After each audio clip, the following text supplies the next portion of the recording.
Indutga boqib biznes qilish mumkinmi? Bugun video davomida shu savollarga javob berib o'tamiz. Assalomu alaykum YouTube kuzatuvchilari, parranda ishqibozlari, kanalimiz a'zolari va kanalimiz mehmonlari.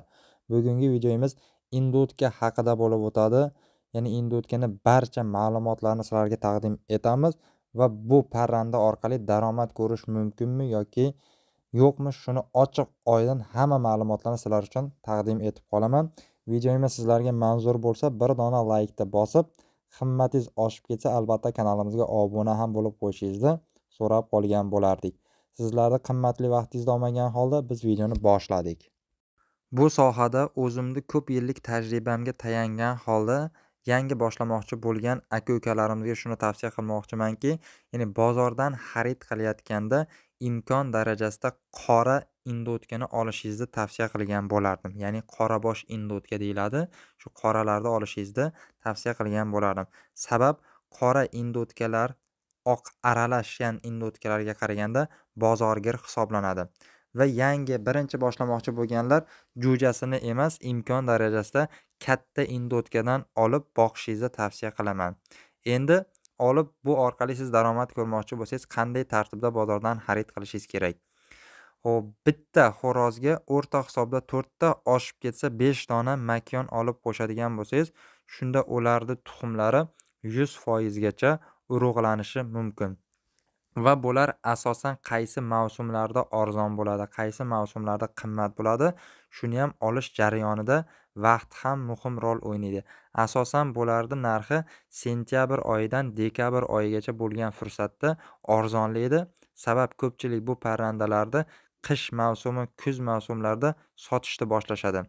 Va yanvar oylariga o'tgandan so'ng ko'pchilik bu parrandani yana qaytadan xarid qilishga qiziqishadi. Sabab bular yanvar oyidan уже tuxumlashga harakatni boshlaydi.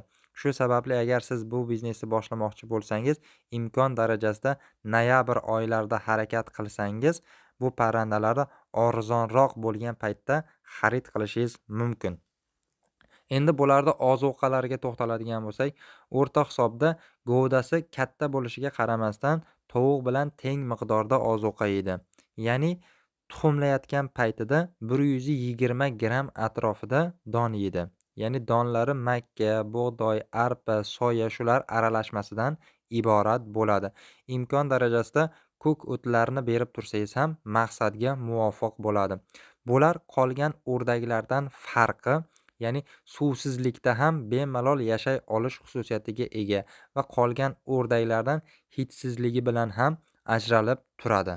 Parrandalarda orasida bularda go'shtini bemalol birinchi o'rinda turadi deb ayta olishimiz mumkin. Sabab bularda go'shtini so'yib yeganlar bilishadi, ya'ni go'shti mol go'shtiga o'xshagan qip-qizil ko'rinishda bo'ladi. Xo'rozlari o'rta hisobda 6-7 kilo atrofida parvarishga qarab turib, makonlari esa 2-3 kilo atrofida go'sht beradi. Asosan bular jo'ja ko'paytirish uchun boqiladigan parranda turi hisoblanadi. Ya'ni bular agar tuxumlash uchun ishlatmoqchi bo'lsangiz, o'rta hisobda yiliga 80 va 120 ta atrofida tuxum berishi mumkin. Agar shu tuxumlarga tegilmasa, hammasini yil mobaynida ko'rk bo'lib, jo'ja ochib chiqadi. Ya'ni indutkalarga alohida tuxumlash joylari tashkil etib berish kerak. Ya'ni shu tuxumlaydigan joylarga ertalab bomdod mahallari bular tuxumlashda boshlaydi. Tovuq kabi obedgacha bo'lgan fursatgacha bular tuxumlamaydi. Ya'ni ertalab sahar tongda bular g'ira-shirada tuxumlashda boshlaydi. Va tuxumlariga tegmasdan tursangiz 15-16 ta atrofiga tuxumlar yetgandan so'ng o'sha momiq patlarini to'shab, bular onalik instinkti shakllanib ko'rk bo'lishni boshlaydi. Ya'ni o'sha tuxumlarni atrofiga e'tibor beradigan bo'lsangiz, momiq patlarini to'kadi. Bu demak ko'rk bo'lishidan dalolat beradi. Agar indutkangiz katta hajmda bo'lsa, ya'ni govdasi katta ko'rinishda bo'lsa, makonlaringizda 30 tagacha o'zini tuxumini bemalol bostirishingiz mumkin. O'zim tajribamda 28 ta jo'ja ochtirgan holatlar ham kuzatilgan. 30 ta tuxumda katta indutka bemalol o'z ichiga qamrab oladi. Inkubatsion davri esa yoz, ya'ni bahor, yoz kunlarida 33 va 34 kunda o'z ichiga oladi. Qish mavsumlarida agar ko'rk bo'ladigan bo'lsa, 40 kungacha bo'lgan fursatni inkubatsion davri o'z ichiga oladi. Jo'jalari Hop, tuxumlarni yorib chiqqandan so'ng 1 oygacha bo'lgan fursatda qanday parvarish qilish kerak? Shu savolga javob berib o'tamiz. 1 oygacha bo'lgan fursatda imkon darajasida suvga tushirmasligingizni tavsiya qilgan bo'lardim birinchi o'rinda. Sabab bo'lardi, kindik osti nam holatda bo'lganligi sababli suvga tushirib qo'ysangiz, kindigi shamollab turib, parrandalarda ich ketish holati kuzatiladi va bu jo'jalarda nobud bo'lishiga olib keladi.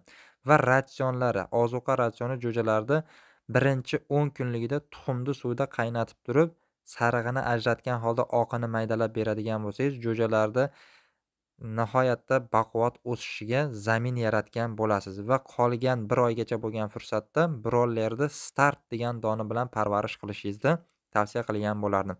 Agar go'sht yo'nalishida bu parrandani boqmoqchi bo'lsangiz, brollerni donlarini ketma-ket tartibda start, rost va finish donlarini berib boqadigan bo'lsangiz, go'sht yo'nalishida bemalol boqishingiz mumkin.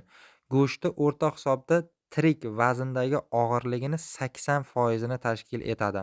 Bu degani o'rta hisobda sizni indotkalaringiz 4 kilogramm go'sht beradigan bo'lsa, 80% 3 kiloga 200 gramm toza go'sht beradi. Agarda sizning indotkangiz 5 kilogramm bo'ladigan bo'lsa, bundan toza 4 kilogramm go'sht ajratishingiz mumkin, ya'ni go'sht olishingiz mumkin.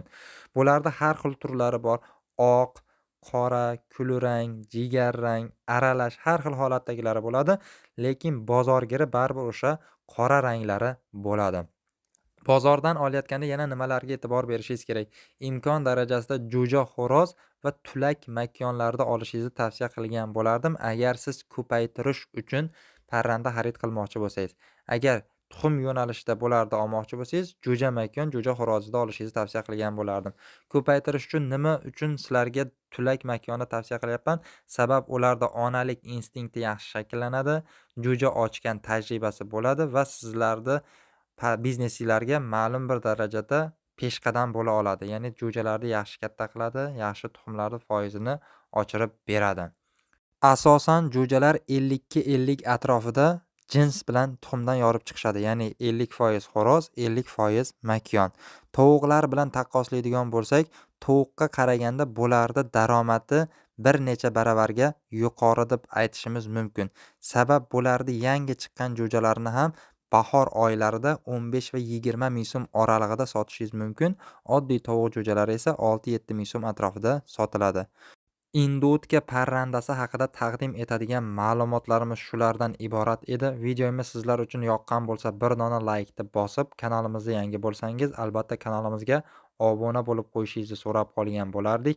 Keyingi videomiz qaysi parranda turi haqida bo'lishini xohlaysiz? Albatta kommentariyaga yozib qoldiring.